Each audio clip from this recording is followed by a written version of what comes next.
Kubu Pak Anies ke MK, tujuannya minta pemilu diulang tanpa Gibran. Kubu Pak Ganjar juga ke MK, tujuannya minta pemilu diulang tanpa Pak Prabowo. Begini saudara-saudara, Ketua MK itu masih sepupu sekali dengan saya. Dan saya sudah telepon sama dia. Nantinya yang akan dikabulkan permohonannya Pak Ganjar. Pemilu diulang tanpa Pak Prabowo. Jadi cuma Pak Ganjar sama Pak Anies untuk pemilu ulang, untuk merebutkan juara 2 dan 3.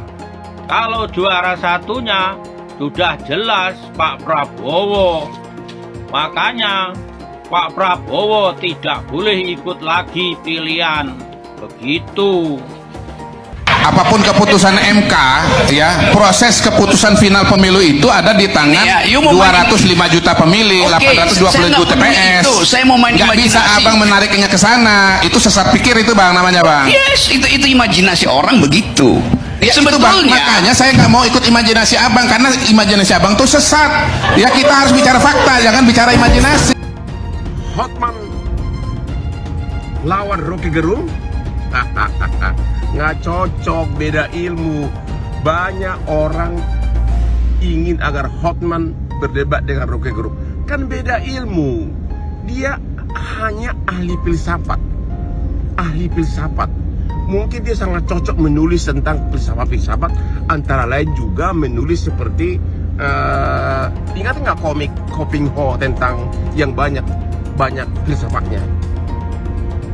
Soal dia bisa pintar dalam bidangnya, bukan berarti dia pintar dalam bidang saya. Apa dia masa dia bisa berdebat sama saya dengan international financial litigation, international banking litigation, international arbitration, derivative swap, finance and banking litigation, construction litigation. Itulah bidang kerja saya selama 36 tahun sebagai pengacara bisnis internasional. Ya, tentu dia nggak akan tahu. Bukan berarti saya bilang dia bodoh, enggak, tapi beda bidang. Makanya Rocky Gerung jangan terlalu memberikan komentar-komentar yang bukan bidangnya. Akhirnya banyakkan omong-omong, ya. Dia cuma ahli filsafat, coba berani ngomong. Ya, jadi kalau berdebat sama saya, apanya? Ya, saya sudah puluhan tahun berdebat dengan berbagai ahli pengacara internasional berbagai dunia. Tentu dia tidak, beda bidang. Tentu saya tidak ngerti filsafat, oke? Jadi jangan bandingkan Rocky dengan Hotman, ya. Kalau memang takut sama Allah, memang kerjaannya benar, meyakini kejujuran bahwa suara rakyat itu betul-betul dirampok, suara rakyat itu betul-betul disalahgunakan, kayak gitu juga. Mohonlah kejujurannya. Kali-kali gitu loh bikin prestasi, singketa, yang menang kalah gitu loh kapan. Kira-kira gitu loh. Nah, kalau menurut kata hati saya tuh kalah gitu loh. Ngimpi-ngimpi juga kalah, saya bermimpi itu kalah si 02 itu. Nah, dari ketat ini 8 hakim itu yang udah jelas-jelas mendukung 3-3, tinggal 2 nih ya. 2 itu yang menentukan yang menang 01 atau 03 atau 2 putaran gitu. Ibu Eni sama Pak Mansur dong tolong memakai kacamata hati nurani. Karena apa ya, kalau kita salah memutuskan ini juga nanti traumanya itu, menyesalnya itu sepanjang hidup gitu. Karena apa? Karena ini kan urusan hakim itu kan wakilnya malaikat, nabi atau Allah ya di dunia. Kalau dia ngambil salah terus kebetulan rakyat yang itu belangsa ya kena kita dosa jamaah. Takutlah dosa jamaah daripada takut sama Pak Di atau penguasa atau pendukungnya itu. Pun banyak pun Allah itu tidak bisa dilakukan siapapun. Pun banyak pun kita tunggu nanti tanggal 20 April siapa, apakah 02 atau 01 atau 2 putaran. Kalau pengen saya sih 2 putaran saja. biar dirasakan. Oke ya. Bilang Prabowo menang. Nyatanya sampai sekarang kok belum dilantik. Ada apa ya? Pak Anies itu orang cerdas. Dia dosen para dosen, kepala lembaga survei.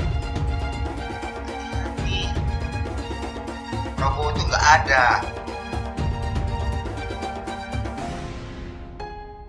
Makanya berpikir tuh punya pendidikan itu dipakai. Surat terbuka untuk Pak Prabowo Subianto.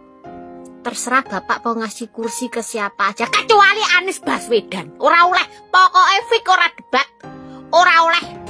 Aku demo ning sosmed sampai Anies Baswedan masuk kabinet sampean.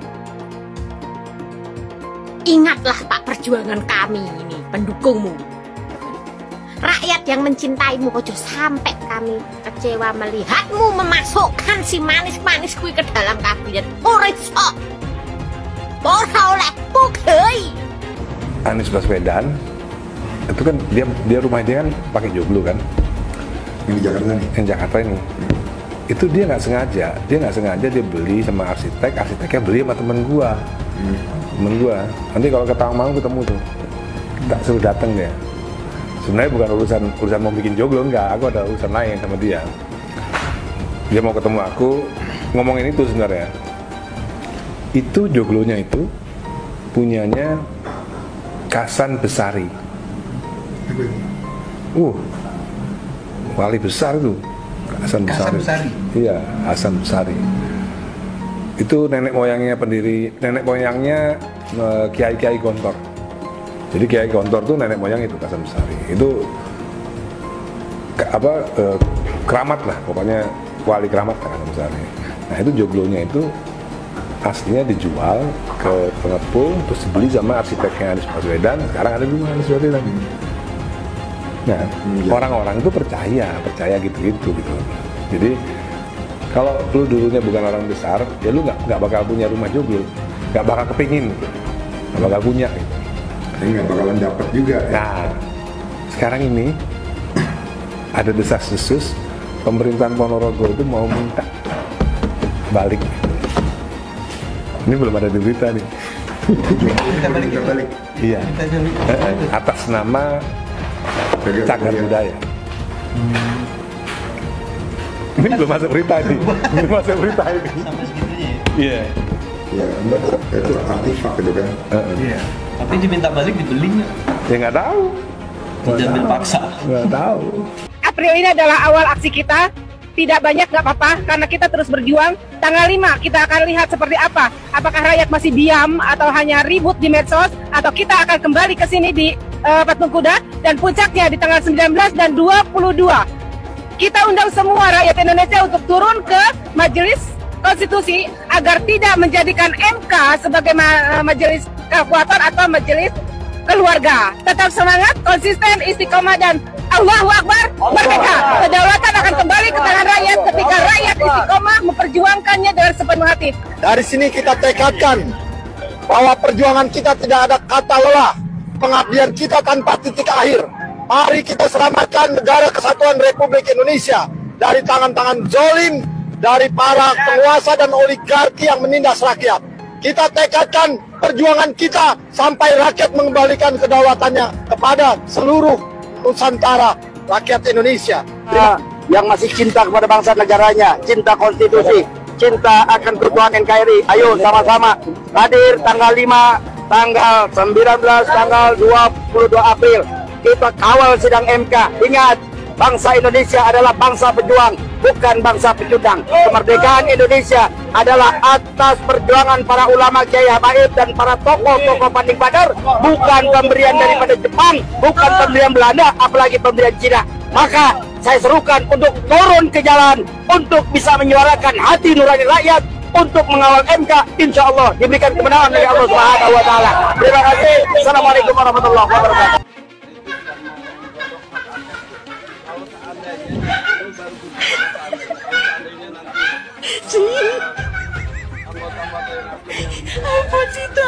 Apa sih? Ya nggak masalah, masih banyak yang lain, masih banyak. Nggak didukung dia nggak apa-apa, biar Masih banyak yang lain-lain kok. Peduli amat dong. Kita tetap prinsip, niat benar, inna a'malu biniat. Bala tentara Allah tetap bersama kita. Amin. Bu, satu lagi. Ya. Ini kan ada dapat dipastikan. Ya. Dapat dipastikan si Samsul itu menang. Ya.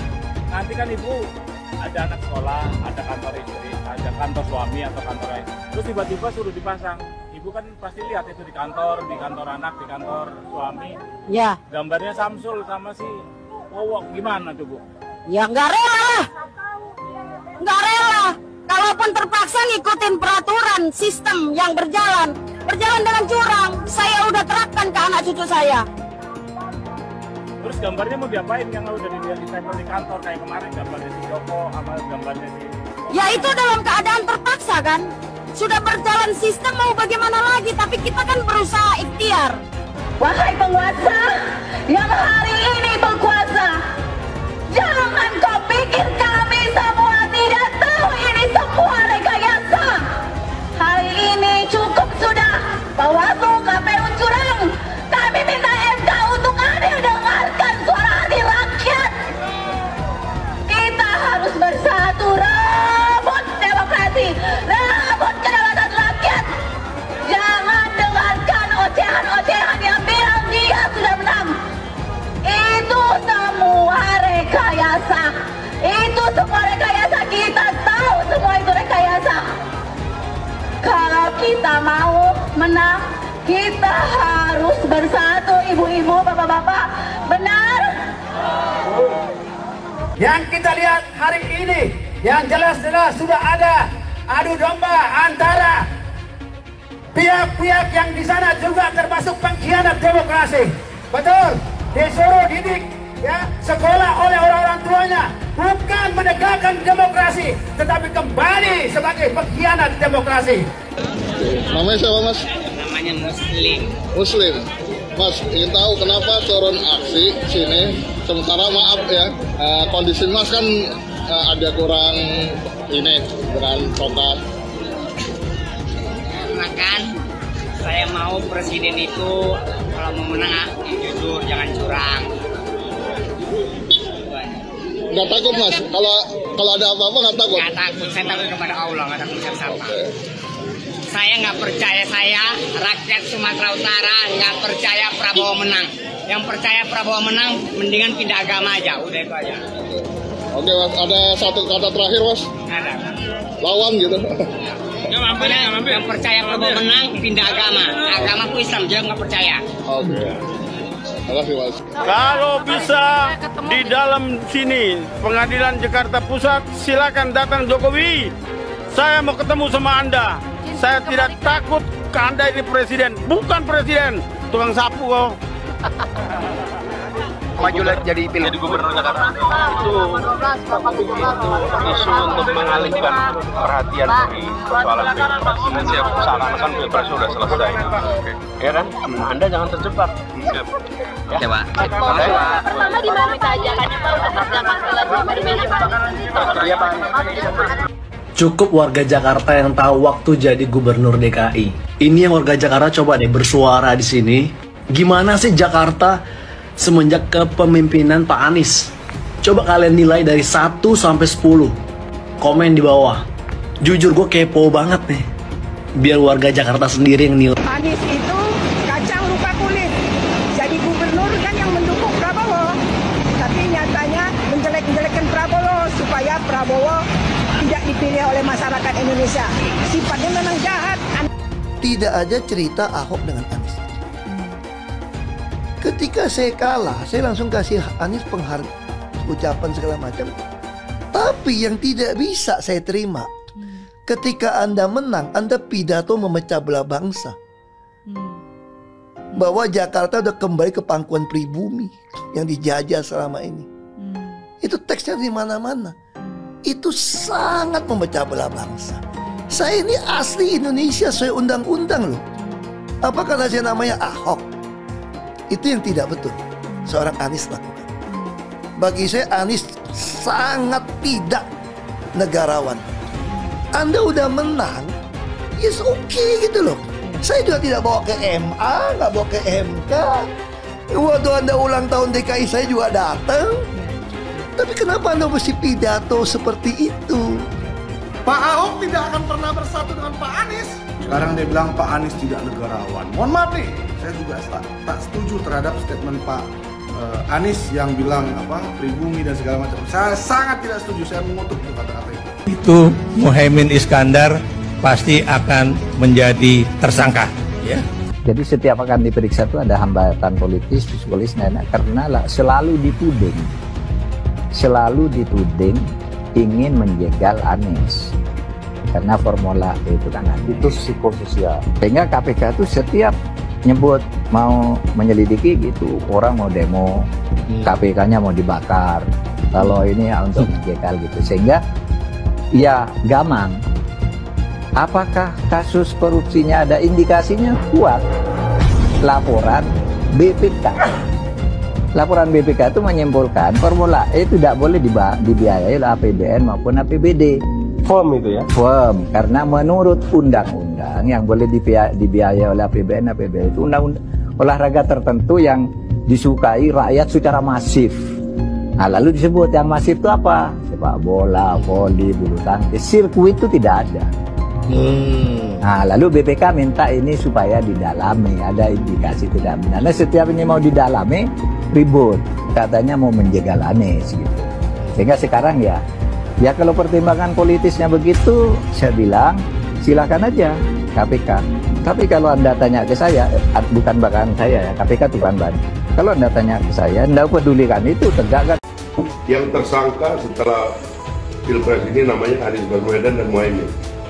Mas Anies pernah terkait dengan dengan kasus Formula E, kemudian Mas Ganjar terkait dengan IKTP, kemudian Pak Gus Muhaimin terkait dengan kasus yang lain, dan mereka pernah dipanggil KPK. Nah, kemudian dia jelaskan karena ada proses kasus itu, bisa jadi pasca Pilpres ada yang jadi tersangka.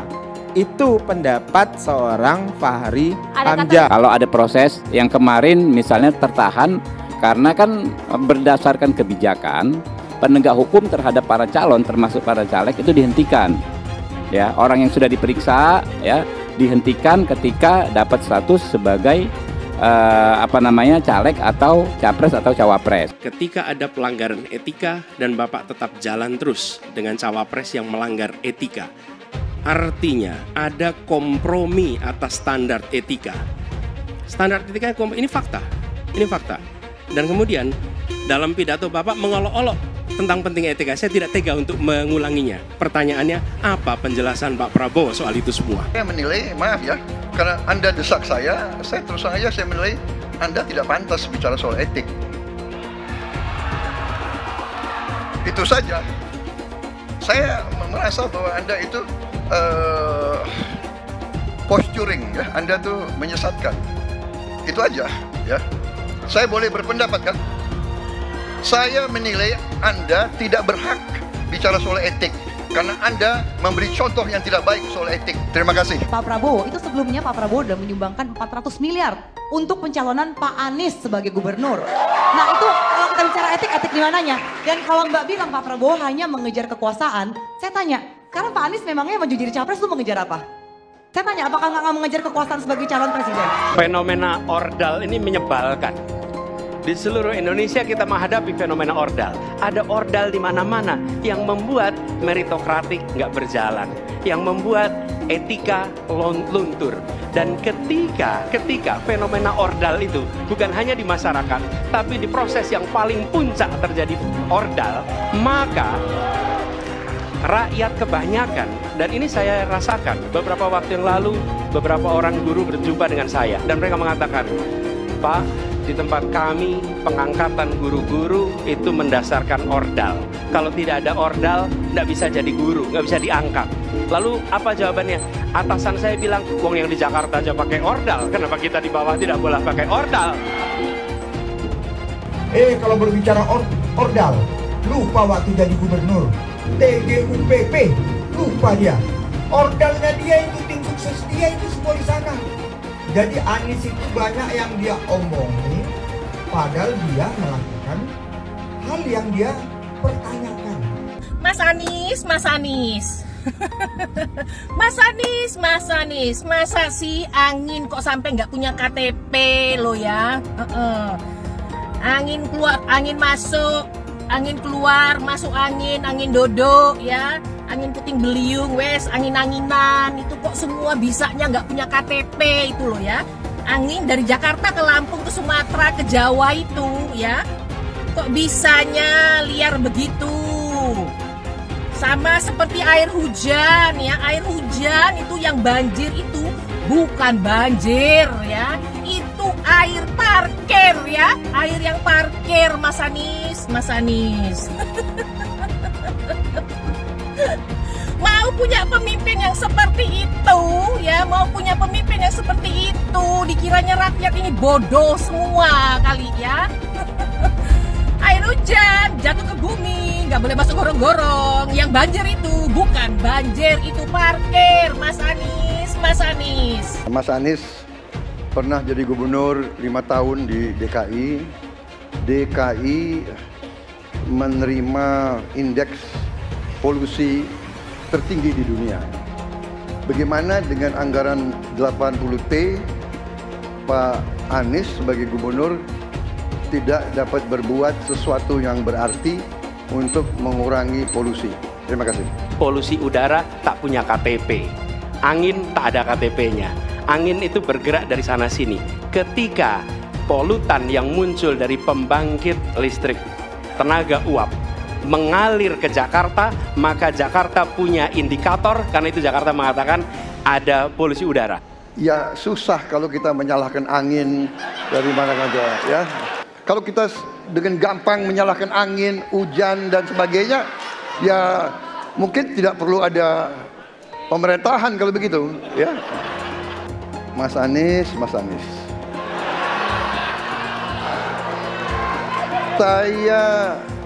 Saya berpendapat Mas Anies ini agak berlebihan.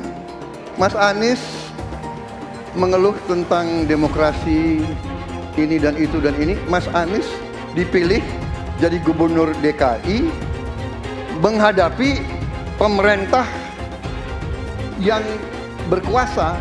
Saya yang mengusung Bapak.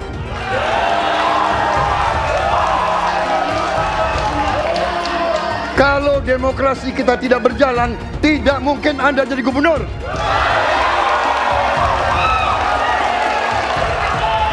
Kalau Jokowi diktator, Anda tidak mungkin jadi gubernur. Saya waktu itu oposisi, Mas Anies. Anda ke rumah saya, kita oposisi, Anda terpilih. Apa yang bisa diharapkan dari Anies? Nggak ada. Jakarta amburadul, mimpin Jakarta aja amburadul, apalagi mimpin Indonesia. Anies itu perbual. Kayak mana apa karena perbual itu? Pembohong. Pembohong itu Anies itu. Gak usah dengar itu. Nggak layak jadi pemimpin. Apalagi jadi presiden. Di Jakarta aja kamu tengok itu amburadul. Di Jakarta tingkat kemiskinan tinggi. Pembangunan apa yang bisa dibangun Jakarta? Satu puskesmas pun bangunnya nggak ada. Masjid aja nggak ada dibangun. Mau ibadah. Di mana-mana kelebihan bayar. Apa yang bisa dibangun Anies? Satu aja nggak ada. Satu saja tunjukkan apa yang bikin Anies dibangun di Jakarta. Anies siapa belakangnya? Oligarki satu, HTI, FPI. Masa Indonesia bukan cari orang Yaman, Indonesia cari nyaman. Anies ini keliling-keliling Indonesia mau ngapain sih? Bingung saya ngelihat. Menawarkan perubahan tapi tanpa konsep dan gagasan. Apa yang mau dirubah dan perubahannya seperti apa? Apakah akan merubah negara Pancasila menjadi negara khilafah juga nggak jelas. Jadi perubahan apa yang mau ketawarkan nih?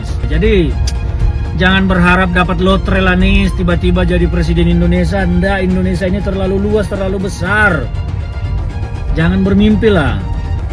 Bicara ke sana ke sini keliling Indonesia seolah-olah paham dan mengerti masalah negara. Lawang jadi gubernur aja 5 tahun kamu nggak ngerti masalah Jakarta. Apa yang kamu lakukan dengan Jakarta? Nggak ada nih, nggak ada. Masalah Jakarta segitu banyak tak satu pun yang selesai. Yang ada malah kerusakan bertambah. Anies hendak jadi presiden, hendak mengadakan perubahan. Perubahan apa nak kau buat? Nak kau balik Indonesia ini telontang jadi telangkup. Yang sudah maju dipandang mata dunia, hendak kau manakan lagi? Apa yang makanya kalau nak baca itu pidato tuh, hendak merubah Indonesia, sebutkan apa yang hendak dirubah. Jangan kata rubah ada, tapi yang hendak dirubah tak ada. Serupa dengan rekam jejak. Lihat rekam jejak. Apa rekam jejak kau di Jakarta? Apa yang kau jaga di Jakarta? Bukan yang ada kalau jaga di Jakarta kau bilang rekam jejak, sekam pidato rekam jejak saja. Gaya orang nanguk kau bodoh-bodoh saja, orang nak pidato kau pembodoh-bodohan. Kau anggap orang Indonesia ini bodoh semua, yang pintar orang Yaman. Yaman. Nantau kau Yaman kalian nantau kau. Pancasila Soekarno, ketuhanan ada di pantat. Anak Tuhan dari mana? Kalau Yesus anak Tuhan, bidangnya siapa? Besok di seluruh wilayah Indonesia kami katakan dan Iblis hanya menggoda orang yang beriman. Makanya jarang-jarang orang kafir kerasukan setan. Yang kerasukan setan itu orang baik-baik. Jarang, saya belum pernah nengok Cina kerasukan setan. Pernah tak Ahok itu kerasukan setan? Enggak, setannya juga. Karena sesama setan dilarang saling menggoda. Karena di salib itu ada jin kafir. Karena di salib itu ada jin kafir. Karena di salib itu ada jin kafir. Haleluya. Kepalanya ke kiri apa ke kanan? Kepalanya ke kiri apa ke kanan? Tetap percaya salib itu lambang mulia, bukan jin. Kok ketawa? Aku nggak nyindir siapa-siapa loh. Saya nggak pernah mundur untuk kebenaran, keadilan, kejujuran dan peri kemanusiaan. Gue nggak pernah mundur. Dan gue nggak pernah takut juga sama lu. Siapapun yang rasis, gue akan hadapin. Karena rasis itu tidak berperi kemanusiaan. Sama saya ditanya dulu kan, kamu nyesel nggak statement kamu di Pulau Seribu sehingga masih masuk penjara? Tidak pernah nyesel. Karena saya mengatakan kebenaran. Hai semua, dengan saya Jonas Leong. Terima kasih banyak buat kalian penonton setia yang selalu menonton di channel ini. Saya secara personal sangat menghargai waktu kalian. Dan saya sudah menganggap kalian sebagai family karena kalian selalu support di channel ini. Bagi kalian yang selalu menuliskan opini kalian di kolom komen, saya baca komen kalian satu persatu. Saya baca komen kalian untuk mengetahui opini kalian, tanggapan kalian, dan masukan kalian sangat berguna untuk video selanjutnya. Terima kasih banyak buat kalian yang selalu menekan tombol like di awal video. Video seperti ini membutuhkan waktu dan juga research. Dan ini semua gratis untuk kalian. Jadi pastikan kalian menekan tombol like-nya supaya saya mengetahui kalian menyukai konten yang saya bagikan. Seru banget ya. Tiap hari saya melototin sidang MK. Dari saksi-saksi yang dihadirkan ini cukup, ya ada yang membawa angin perubahan, ada yang lucu. Tapi gini ya, Mahkamah Konstitusi itu memanggil 4 Menteri Kabinet Presiden Jokowi sebagai saksi dalam sidang sengketa Pilpres 2024. Nah, kali ini MK agak lain, lebih progresif. Setidaknya yaitu tadi memanggil menteri-menteri yang kalau saya lihat ya, dari nama-nama yang dipanggil itu arahnya MK itu mau nanya soal pembagian bansos yang dianggap melanggar baik secara prosedur, undang-undang ataupun ada indikasi penyalahgunaan wewenang yang menguntungkan pasangan calon yang juga anak presiden. Apakah ini tanda-tanda gugatan akan dikabulkan? Apakah ini tanda-tanda kekalahan 02 di MK? Kalau tanggal 22 April nanti ternyata MK mengabulkan gugatan tim 01 atau tim 03 atau malah keduanya, ini akan sangat ironis banget. Iya, ini ironis banget. Kenapa? Karena capres, cawapres yang berpasangan karena ada campur tangan MK waktu itu harus kandas juga di tangan MK. Bahwa MK dalam sidang sengketa pemilu kali ini itu bekerja secara all out. Bahkan bisa dibilang out of the box. Ini keren. Menurut saya ini keren. Kenapa? Karena MK itu sekarang ini memang, sekali lagi saya bilang tadi, ada angin perubahan. Ya. Sengkarut pemilu ini sumbernya cuma satu. Ketidakadilan itu tadi berawal dari putusan MK, karena ada campur tangan sang paman. Yang membuat anak presiden yang masih di bawah umur seorang cawapres seharusnya dimuluskan jadi bisa ikut pilpres. Ya, yang harusnya memang cuman usia 40 tahun minimal, tiba-tiba ada kalimat pernah menjadi wali kota atau bupati. Ya. Inilah awal mula bencana demokrasi itu. Anak presiden yang masih aktif jangan ikutan pilpres. Kenapa protes itu diteriakkan hampir semua kelompok masyarakat pro demokrasi? Bukan cuman itu nggak ada etikanya ya, bukan cuman itu. Bukan cuma itu nggak ada etikanya sekali lagi, tapi itu memalukan. Bukan cuma itu menunjukkan ambruknya demokrasi, bukan. Tapi yang lebih penting adalah itu tidak adil. Nah, sekarang terbukti nih. Menteri-menteri atau pejabat yang dipanggil ke MK untuk bersaksi akan ditonton jutaan rakyat. Ya, bagaimana mereka bersaksi, bagaimana mereka berkata jujur setelah disumpah, bagaimana mereka memperjuangkan kredibilitasnya, bagaimana mereka mempertanggungjawabkan uang rakyat untuk menggaji dan membiayai hidup mereka, yaitu dengan menjadi saksi yang jujur, transparan, dan bernyali. Saya yakin para menteri akan profesional menjawab atau memaparkan materi yang akan ditanyakan oleh para pihak, terutama seperti Bu Sri Mulyani, Bu Risma yang dikenal blak-blakan. Kalau Pak Erlangga ya saya nggak tahu ya, mungkin saya yakin akan jadi tontonan yang menarik ini. Ya, saya pikir keterangan semua saksi terhadap kemelut pemilu ini memang wajib dihadirkan supaya terang benderang, jangan sampai tiap 5 tahun pesta demokrasi malah menjadi ajang arogansi kekuasaan dan menjadi ladang politisi tanpa etika. Jadi subur, menjamur tiap periode kekuasaan. Nah, ketika kemarin Ketua MK Soehartoyo mengatakan majelis hakim akan menjadwalkan pemanggilan para menteri seperti Menko Pembangunan Manusia dan Kebudayaan Pak Muhadjir, ada Menteri Koordinator Perekonomian Airlangga Hartarto, ada Menteri Keuangan Bu Sri Mulyani, dan ada Menteri Sosial Bu Risma. Bahkan juga akan memanggil Dewan Kehormatan Penyelenggara Pemilu. Ya, ini adalah apa yang tadi saya sebut sebagai terobosan kreatif dalam rangka menguliti proses pemilu yang disebut sebagai pemilu paling buruk semenjak reformasi ini. Jika para menteri hadir sebagai saksi, apakah kemudian akan menimbulkan gelombang saksi-saksi lain jadi berani tampil? Bisa jadi. Karena info dari tim Amin itu ada katanya ada 10 saksi. Mereka tuh mendadak mundur. Nah ini kenapa mundur? Apakah ada tekanan? Apakah ada ketakutan? Atau malah udah mudik duluan? Meski ada saja asumsi ya, bahwa kehadiran Menteri Jokowi ke MK, jika kemudian tidak terbuka dan tidak berani membongkar segala indikasi penyalahgunaan wewenang presiden, malah bakal jadi sesi yang menguntungkan pihak penguasa. Katanya begitu. Seperti tanggapan dari Wakil Ketua Tim Pembela Prabowo Gibran, Otto Hasibuan, itu dia bilang bahwa kira-kira kehadiran 4 menteri yang disebutkan tadi, itu dalam sidang nanti bisa merupakan sebuah blessing in disguise atau berkah terselubung bagi kubu Prabowo Gibran. Saya, Anda, kita yang peduli dengan kualitas pemimpin negara, peduli dengan kualitas demokrasi, tidak akan berhenti menyuarakan ini. Apakah langkah progresif Mahkamah Konstitusi itu adalah tanda-tanda kemenangan kubu Amin dan kubu Ganjar? Kita pantau terus sidang MK yang bikin kubu sebelah sampai ngantuk-ngantuk gitu. Kemungkinan satu-satunya yang menggunakan politik identitas adalah hanya Anies Baswedan. Pertanyaan itu lantas saja menimbulkan amarah di kubu Anies, salah satunya dari kelompok khilafah. Orang kepercayaan Anies menyatakan politik identitas adalah framing yang selalu dibangun untuk menyudutkan, padahal selama kepemimpinan Anies Baswedan sebagai gubernur tidak sekalipun Anies membeda-bedakan warga berdasarkan agama dan ras.